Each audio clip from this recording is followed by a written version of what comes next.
Hi, everyone, and welcome to episode 15 of the Tick Bootcamp podcast. The title of today's interview is A Taxing Experience, an interview with an accountant, Esther Buff. My name is Richard Johannesson. And I'm Matt Sabatello. Today's podcast guest is a tax accountant. Ms. Buff is a 28-year-old New York transplant living in San Diego, California.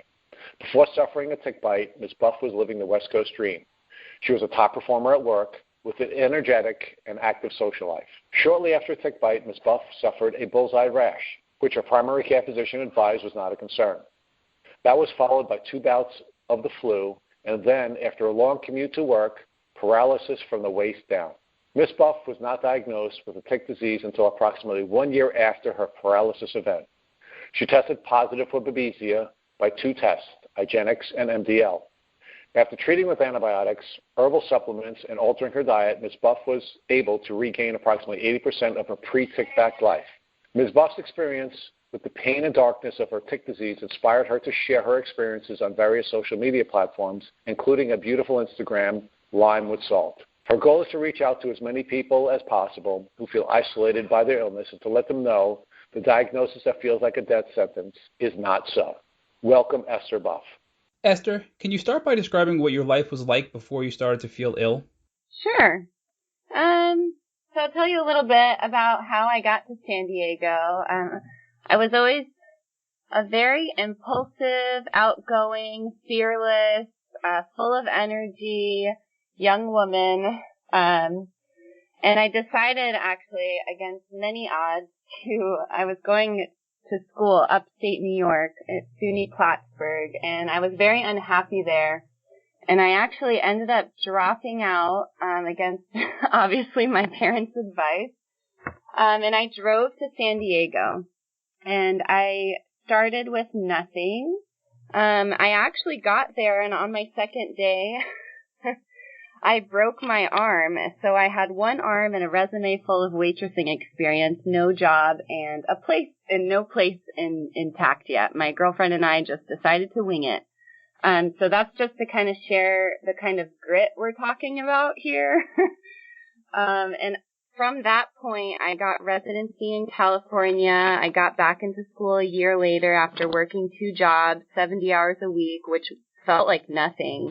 And then I worked all my way through school, graduated with a 3.5. I'm CPA eligible. So I've been pretty rock solid my whole life. And getting out to California and building the West Coast dream was one of my greatest accomplishments.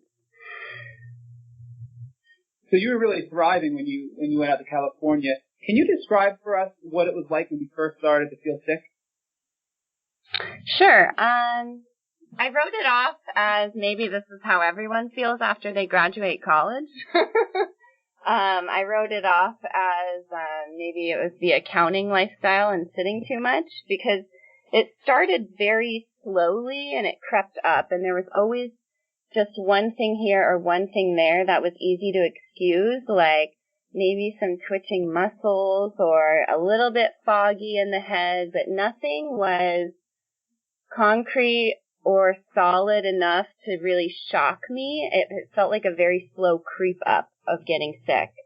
And then, as you discussed, when I got hit with the flu 2 times after getting bit by the tick, my entire system, that was the true paralysis. That was the wall that I hit. So it was a very slow process until then. Esther, can you talk more about the tick bite? You mentioned that you know when you were bitten by the tick. Can you speak more about that experience? I can. I try not to hold a lot of regret, but it's hard not to, because I had a bullseye rash, which actually I've learned is not everybody gets a bullseye rash. So in that sense, I was lucky. I had an indicator, but where I went wrong, and I don't know how this happens if I grew up born and raised in New York 20 years, but I had no idea that a bullseye rash was a guaranteed indicator of Lyme disease. I was told that by my very smart nurse friend, but I thought it was an overgeneralization. I couldn't fathom that a rash could equate to a disease. So 10 days after the bite, I went to my primary care physician and explained what happened and hoped I could use his guidance to get me the right care but that did not happen because he told me I didn't need to worry about it. So, because your primary care physician told you you're okay, you believe you're okay? Yeah, I went in 10 days after the bite. I told him I was bit. There's a lot of Lyme disease in Albany, New York. I didn't know much about Lyme disease, and I didn't research as much as I should have when I was bit. But I went to him and explained that there was a lot of it in Albany, and I had just come back from Albany. And when you go online right now, you will see that it's very easy to find on Google that, okay, person is bit with tick in endemic area and bullseye rash. Like, there's no question about it. But he told me that Lyme disease testing was not necessary and that I was young and healthy and going to stay that way. So, Esther, can you give us, fill in the timeline between when you first saw your primary care physician and when you started to have the symptoms? Sure. So I was bit in June of 2017. Let's say it was the 17th around that time. I went hiking. I'm not quite sure what part of Albany I was bit, but we'll just call it the 17th. I saw him the 27th of June, 2017, and got nothing out of that appointment.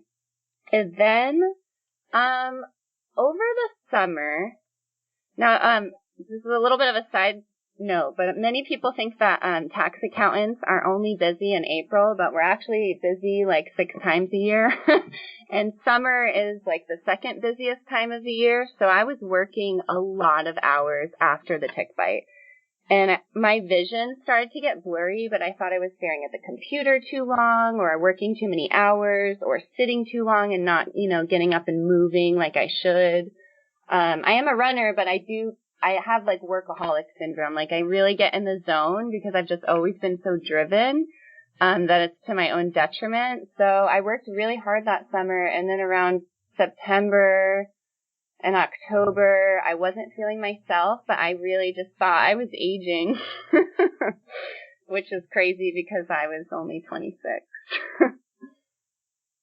So, Esther, do you think the hours that you were working and the way you were driving yourself had an impact on your immune system's capacity to manage the bacteria?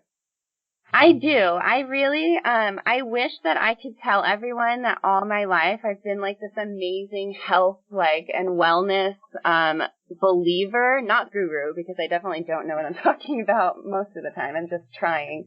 I've been more of a junk food queen and, work hard, party hard. I'll sleep when I'm dead. So I really was never that kind to my immune system, which this was a hard lesson to learn, but we've learned that, and I'll never do that again. But I think I did a lot of things that, I didn't really understand health as a full picture function. Like, I understand health as a reactive or preventative. I didn't understand that everything I do throughout my day, if I sit too long or if I have a really long, I was driving 66 miles round trip to work. Like, that's not healthy. It's just not.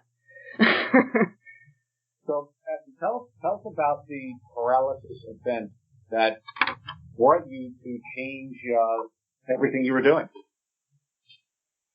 So in late February of 2018, I was commuting to work for a long time.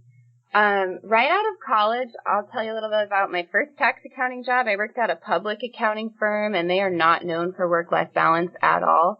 I worked 80 hours a week for about 10 months straight. And fortunately, my goddess of a boss who I work for now, she was actually from that company, and she got me my current job, which is at a place that allows me to work at least 40 hours a week, which is more sustainable. But the problem was that this job was farther away from my home, but I chose it so that I could work less. So then at that point in February of 18, I was commuting. I had been commuting maybe a year and a half at 66 miles a day, 5 days a week.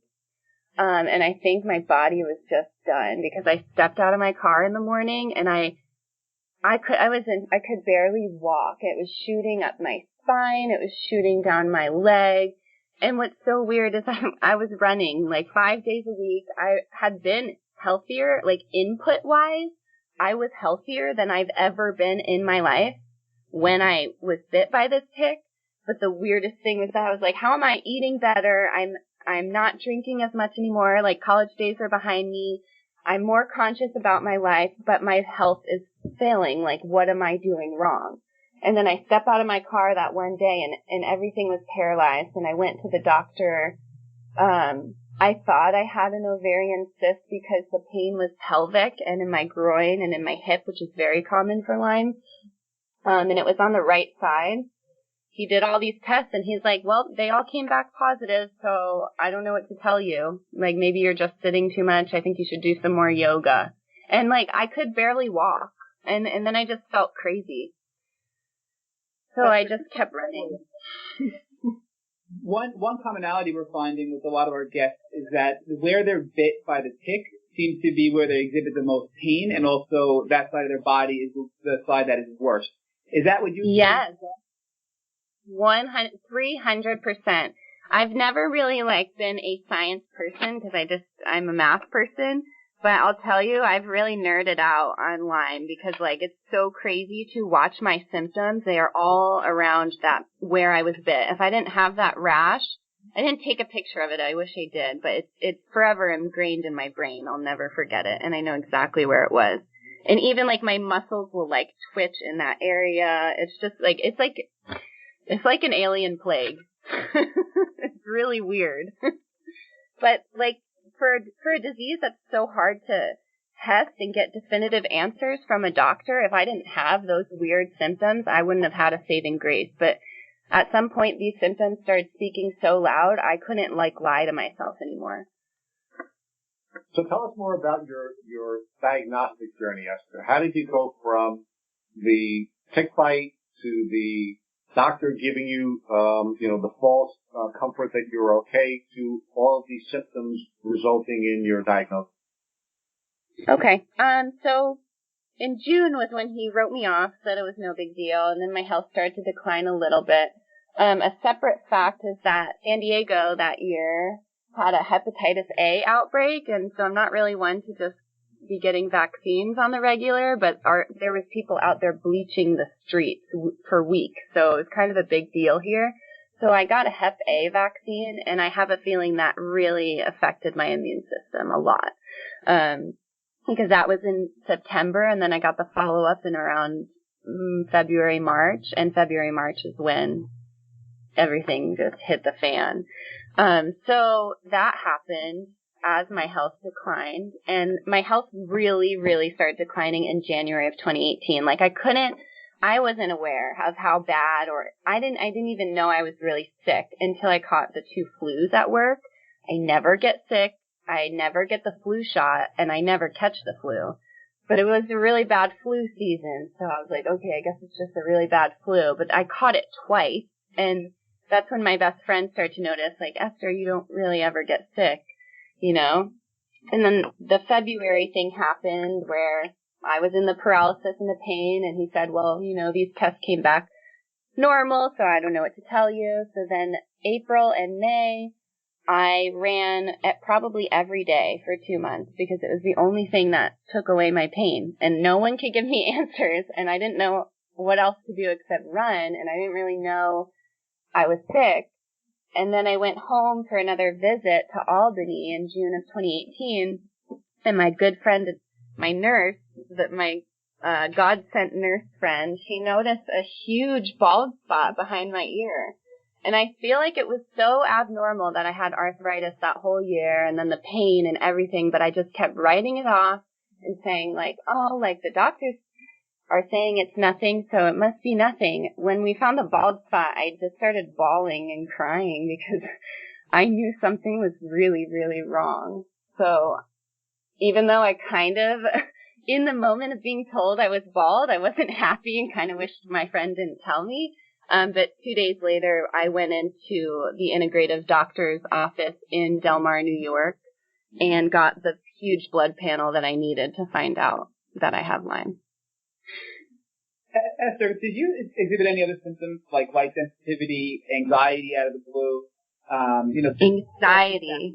Like that, the loss of vision you mentioned. Any other symptoms you can speak about that you had prior to your diagnosis? Anxiety and loneliness and really dark thoughts. But I just thought I was like kind of stuck in my own job or like going through a quarter life crisis, or I thought something was wrong with like all these other pieces, and it wasn't, and I didn't feel like myself, but I had no explanation. So I just was like, oh, it's just me. Like, running always helped my mental health a lot. That's why I'm a runner, not because I'm a health freak. And like I mentioned before, I didn't build my immune system very well, but running really clears my mind. And that was the only thing I had that saved me from that. I think the psychological impact of Lyme is indescribable. It's dark. So, Esther, one of the things that we've been talking with folks about, and including Dr. Rawls, is that part of the reason why the immune crisis has surfaced is because we are not living rigorously enough, and because we're not getting enough exercise, our immune system is not as healthy as it should be. Do you think perhaps your running is one of the things that helped you to protect your immune system? I think that running, and I say this to everyone all the time, I think it saved me. Like, I'm describing my pain, and it was real, but I think it would have been much worse had I not been running the whole time. I truly do. Esther, do you think that perhaps your Lyme disease and your babesia may have been more extreme, or you would have suffered greater physical losses, had you not been rigorously exercised? Yeah, I do believe that. I've read a lot of contradicting things, because I do read a lot that aerobic is not as good as anaerobic for Lyme because of maybe cardiac reasons, and I do feel my heart kind of I have a lot of cardiac symptoms as well, believe it or not, but I just run anyways. But the best advice I ever received from my best friend nurse who worked for an LMD was to always keep your body moving. And at the point that she had told me that, I had already done that when I didn't know I was sick. So that's what motivated me to continue to just make sure I'm moving. And if I don't have the energy to run, then I need to walk the dog. And if I don't have the energy to walk the dog, I need to go up the stairs once. Like, its movement definitely is very, very important, and I think the lack of movement leading up to my sickness speaks very loudly to me.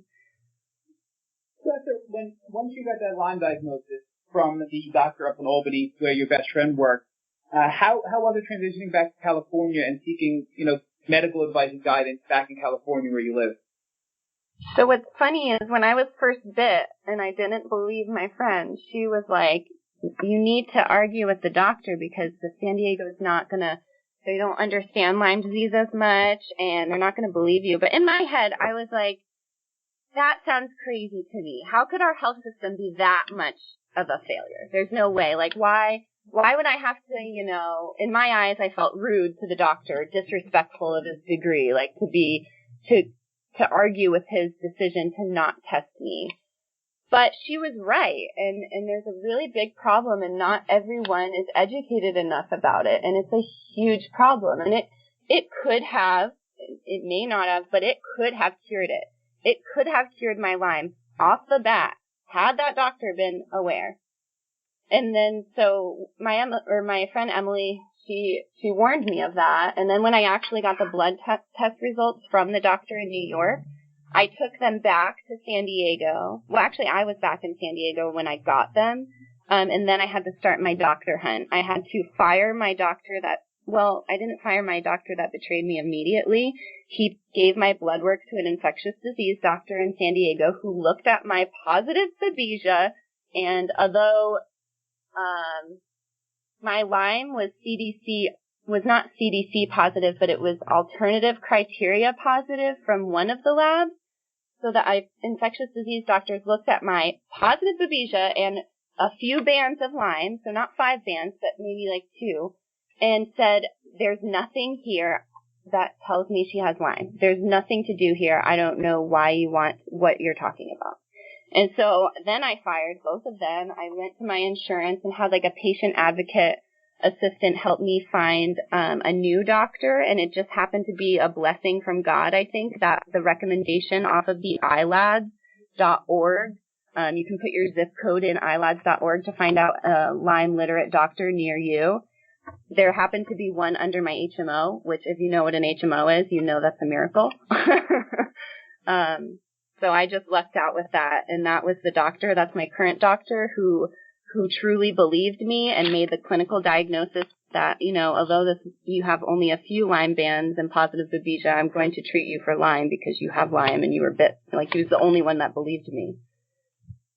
And so I think you hit on a few really good points there. The first one is that if your doctor in California had detected the Lyme disease earlier on, you would have not have been as sick as you were and been fighting this long-term illness that you have today. And the second one is that there's an organization out there, the International Lyme and Associated Disease Society, ILAD, who has a wonderful website. And if you go there, they can actually help you find a local Lyme literate doctor near you. And that seems like that's a service you took advantage of to find your doctor that really helped you on your journey to recover.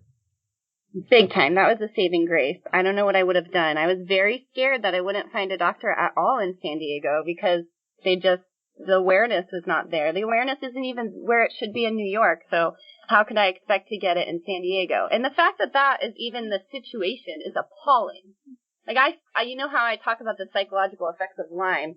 To have your health system fail you that bad makes you feel crazy. And you already feel crazy because you have Lyme. And it's such an emotional problem, I think, challenge when you're coming from a New York doctor who says you have Lyme disease and you have babesia, and then you come back to your primary care physician in California who refers you to an infectious disease doctor, and they're saying, no, you don't. And that's sort of an emotional roller coaster, right, to go from a diagnosis to not having a diagnosis. Yeah, it was an absolute controversy, and it was an emotional controversy and a political controversy, contradicting research, contradicting opinions of doctors. Who was I supposed to believe? And I mentioned this to you earlier offline that if I didn't test positive for babesia, I don't know if I ever would have advocated for myself. I think that it's really hard because you have all these doctors that don't agree. They're not understanding what Lyme is. So how are you supposed to advocate for yourself when no one believes you? If I didn't have that positive babesia count on my blood work, and I know that's lucky because sometimes it evades the blood work and sometimes it doesn't come up. If I didn't have that, I wouldn't know I had Lyme, but I couldn't doubt that I had Lyme if I had a co-infection. I just had to believe it, and I had to look at my symptoms. And the fact that you were upstate New York in a tick-infested community and had the traditional bullseye rash that not everybody has, which is an indicator of you absolutely have Lyme disease, that in itself should have been an indicator, I think, for diagnosis and treatment. So it just seems like, you failed from the get-go. Now, once you started working with your Lyme literate doctor you found from ILAD, can you talk about how things changed then and how you started to really recover and heal from Lyme disease and babesia? Yes. It was really overwhelming to start treatment. I can't even begin where to start with how overwhelming that was. And I'm sure anyone with Lyme listening can understand why, because the protocols are just so complex and almost like very out there and very alternative. And if you've never really been into alternative medicine and then you get diagnosed with Lyme, it's like, oh my gosh, do I believe this? Is this what I really should be doing? Why isn't the regular doctor, is this a lie? Am I being tricked? Am I into paying money to these expensive doctors that aren't covered by insurance? Because why is it like that? But it is like that. And I don't know why it's like that, but it needs to change. And so I find out I need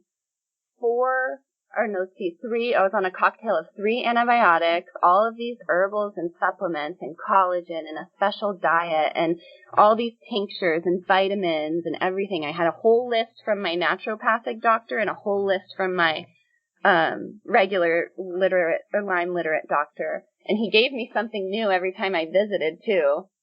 So half the time I'm like, is this just a capitalism scam? Like, I'm just buying all of this stuff. Am I really sick? What's going on? But, obviously I got through that stage because after 3 months, I really started to see some improvement. But for the first 3 months of treatment, it just got worse. It was horrible. And it was horrible. I was trying to hang on. So what was happening with you, and what were your symptoms that caused you to feel worse when you first started your Lyme literate protocol? I started losing weight, even though I was eating. I lost, I'm already a thin person. I've always been 5'7" and 140, 130.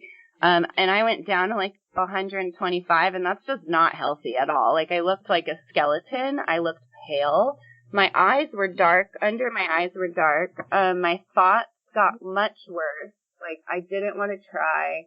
I was so tired. Like, and I noticed that a lot. I didn't mention that when I didn't know I was sick. The fatigue that hit me was crazy, but I thought it was because I was, working myself too hard and studying, but it's like no fatigue I've ever felt in my life. Like, it is at a cellular level, it is in your bones. It feels like 50 tons is just sitting on you, and no matter how determined and strong you are, because let me tell you, I'm really strong and determined, I couldn't get out of bed, and I couldn't try, and I couldn't work, and I just kept trying, and it was so hard. Esther, do you think that in the beginning, when you started to feel worse, that was a result of herxing? Are you familiar with herxing and what that is? Yeah, I think it was. I definitely think it was, and I tried to work through it at work. I'm really blessed to work for such a great employer and great bosses that supported me and then encouraged me to make the decision to take a disability, an FMLA, for 6 weeks. Like, I probably could have taken it longer, but I didn't. I wanted to be back for the busy season, but I was lucky to take that break, but it just got worse when I took disability. I thought I would get better, and I remember the first day on disability, I just cried like a whole day. I was so alone, and no one was really there for me, like, because no one gets it. No one knows how to be there. I mean, my dad was there for me, but most of my real support was in New York, so it was very, very difficult in San Diego, which is a big reason why I started Lime with Salt. My heart was just really broken. So let's talk about that. You have this beautiful Instagram, your Lime with Salt, which moved both Matt and I when we had come across it. So you can share with us why you started that and how you've been able to help people avoid the feeling so alone the way you had felt. Yes. So yes, that started because I had never felt so alone in my life, and it's a weird feeling, and I think it really has to do with just the saying you don't get it until you get it, is because just no one can really understand what you're going through, because Lyme is just a crazy concept, I guess, and they can't understand why someone who looks the way they look fine on the outside could truly be in so much pain or so in so much hurt. And I remember like a big reason I started this Instagram, to be totally candid, I'll share with you all, is that last night my boyfriend and I of 4 years broke up.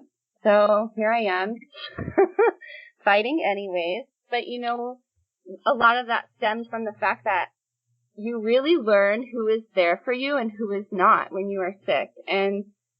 And it's a sad way to learn that, but I felt a hole in my heart, and I felt I wasn't myself either. I needed emotional support, and I didn't really want to try and fight Lyme disease. Like, when I found, I've always been a perfectionist, and I've been very bad with like the whole negative self-talk, because I'm always like hardcore. I just want to work my butt off and get it done and be hard on myself and just be a workhorse. But I couldn't do it anymore, and I just wasn't myself, and I felt so alone. And when I got that diagnosis, I just felt tainted, and I felt like I could never go back to who I was. And then I saw a few other pages online of beautiful women that were strong, and that moved me. It means so much to hear someone say that about my Instagram, so thank you. But I felt that way, seeing a lot of different pages online, and I felt if they can do it, I can give it a shot. And so I did, and the responses I got made me keep it, because it felt so warm to hear others who really understood my pain, and it felt nice to be able to express empathy and understand what other people are going through, because no one else could. So it's truly a win-win where you were helping yourself and others, and it was just a really positive experience. And again, we follow you, we still do, and we will continue to follow you. It's just a great page. We recommend that everybody check it out. Thank you. What are you today? are you taking anything or doing anything to continue your bettering your health, such as doing things like hot yoga, potentially taking probiotics, or using CBD oil when you have a flare-up, maybe using infrared saunas? Those are some things we hear a lot of patients continue to do in the long term, even after they've got over that hump to get better and progress their health. Yeah, I'll tell you. So the worst pain I've ever been in was shockingly May. It was about 3 months ago in February of 2019, and I got very discouraged because it had been a year since the pain started, and it had been about 6 months since the antibiotics started, and I got worse, even 6 months in, and I couldn't even roll over in bed. I couldn't sleep because I couldn't even roll over. And I went to the chiropractor again. I tried that in 18, but I didn't consistently go, and then I gave it another shot and consistently went. And he told me that I think one of my legs was an inch longer than the other. I was very misaligned in my hips. And I think that my consistent visiting that, my pain has been lower than it's ever been in the past 2 years now. And I think that really had a lot to do with it. I'm not advocating that chiropractic is a cure-all, but I think that personally for me, it really helped me. And the hot yoga and the infrared saunas during my treatment were my favorite things. Nothing feels better to me than to just sweat and sweat as much as possible. Even if you feel so tired, go to hot yoga and just sit on your mat and just pour out sweat, because I guarantee you're probably pouring out all those toxins. And it always made me feel the best, as difficult as it was. And then I do take probiotics. I do take CBD. The anxiety is still here. The Lyme anxiety is pretty crazy. Never really dealt with it before, but it's like a physiological thing, but also in your head. It's very difficult. So does the CBD oil help with that anxiety? It does, a lot. So Esther, we really appreciate you sharing as much as you have shared with us, but I'm going to ask you to share a little bit more. If you had to start over again and you weren't sick, what advice would you give to folks about ticks and tick diseases so that they can avoid the challenges that you faced? You just need to know that a bug can destroy your life, despite popular knowledge. I just wrote it off. They told us to tick check, but no one told me why. These ticks carry diseases that can end your life. I mean, I don't want to say it, but it could happen. They are bad. And that pain I felt this year was so deep, and all it would have taken was education to save me from that. I'm 28. I shouldn't have arthritis. I shouldn't have to be stretching all day like I'm 86. And that could have been prevented by mere education and awareness, because you can't advocate for yourself if you're not aware and you're not educated. So just to other people, please listen to our stories. Please believe us that it's real, and just be careful. I saw a great tip the other day on Facebook, a lint roller. It was so simple, so clever, so genius. I think it was some Indiana tick page. I can't remember. But you could take a lint roller after you go outside, and there was a picture of a lint roller just covered in ticks. It's crazy. We don't realize how many of these bugs are just everywhere, and you just need to protect yourself and be careful and advocate for yourself at the doctor's office, because until we fight hard enough that the CDC acknowledges Lyme and that we get more funding and that we get a test, it is going to be a difficult battle, but you need to believe us. Just like Yolanda Hadid said. Her book is wonderful, by the way. Well, thank you, Esther. I just want to let you know that you've inspired both me and Matt. And you mentioned the beautiful women who have inspired you, and I want you to know you're one of the beautiful women that have inspired us and so many other people. So thank you for all that you've done and all that you are continuing to do. Thank you. Thank you all. You all gave me the strength I truly needed to fight. I didn't have anyone, and I really didn't want to fight. So the whole Instagram community, I know it's just funny to think about this whole weird influencer culture, but there really is a community on Instagram, because I'll tell you, the people who I thought were closest to me never felt more distant when I was sick, and the people on Instagram saved me, sadly. Thank you for listening to the Tick Boot Camp interview with guest Esther Buff. To our listeners, we have a call to action. First, if you would like to learn more about Esther Buff and her tick disease journey, please visit her Instagram, Lime with Salt. Second, if you enjoyed this episode of the Tick Boot Camp podcast, our interview with Esther Buff, please share it with your friends by using the social media buttons you see at the bottom of the post. Third, please don't forget to subscribe to this podcast on iTunes, Google Play Music, or Spotify to get the automatic episode updates for our Tick Boot Camp podcast. And finally, please take a minute to leave an honest review and rating on iTunes. This is a new effort on our part, and it would really help if you could give us some input so that we can create the show that you'd like to listen to. We make a point to read every single one of your reviews. Thank you for listening.